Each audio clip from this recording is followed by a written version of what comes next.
দেয় তাহলে সেটি আমি গ্রহণ করি। তাহলে ভক্তের স্বভাব কি? যা খায় গোবিন্দকে দিয়ে খায়, তাই না? ভক্তের স্বভাব কি? যা খায় গোবিন্দকে দিয়ে খায়। তাহলে গোবিন্দকে আপনি কি পেঁয়াজ রসুন মাছ মাংস দিতে পারবেন?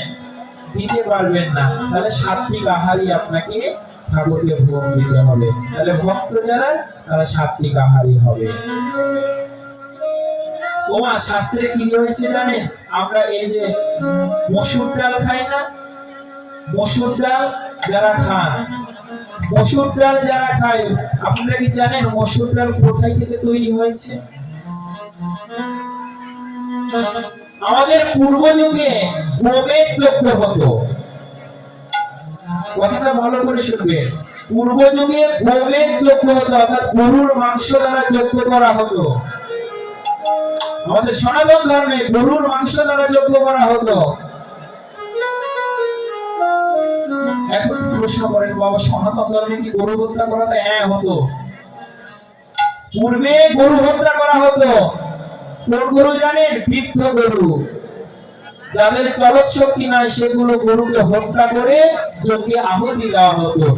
দিয়ে সেই ব্রাহ্মণেরা মন্ত্র বলে ওই যজ্ঞ থেকে আবার প্রথম গরু তারা তৈরি করত। তাহলে পুরাতন গরুকে যজ্ঞে আহুতি দিয়ে সে প্রাণটাকে আবার নতুন দেহ তৈরি করত। এরকম ক্ষমতা তখন ব্রাহ্মণদের ছিল। কিন্তু এই কলিযুগে গোমেদ যজ্ঞ নিষিদ্ধ। কেন নিষিদ্ধ? যে ব্রাহ্মণের এহেন মন্ত্র শক্তি ক্ষমতা নাই যে মৃত পশুকে আবার জীবিত করে। এই জন্য গোমেদ যজ্ঞ এই কলিযুগে নিষিদ্ধ। সেই প্রাচীন যুগে যে মুনি ঋষিরা গোমেদ যজ্ঞ করছিল, তখন এই মুনি ঋষিদের স্ত্রীরা ওই গরুর মাংসটাকে কৌতূহল বশত এক জায়গায় চুরি করে রেখেছিল।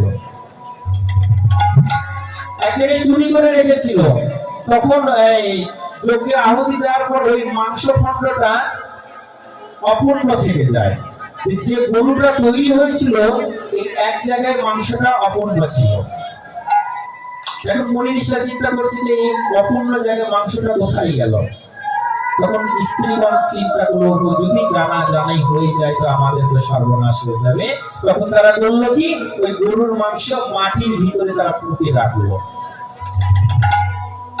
যেখানে পুঁতে রেখেছিল সেখান থেকে এই মসুর ডাল বৃক্ষ তৈরি হয়েছিল। বলছেন যে গরুর রক্ত থেকে এই মসুর ডালের উৎপত্তি, এই জন্য মসুর ডাল রক্তের মতন হয়। বলছে যে এই জন্য যারা ভক্ত তারা এই মসুর ডাল বর্জন করবে। আর এই পেঁয়াজ রসুন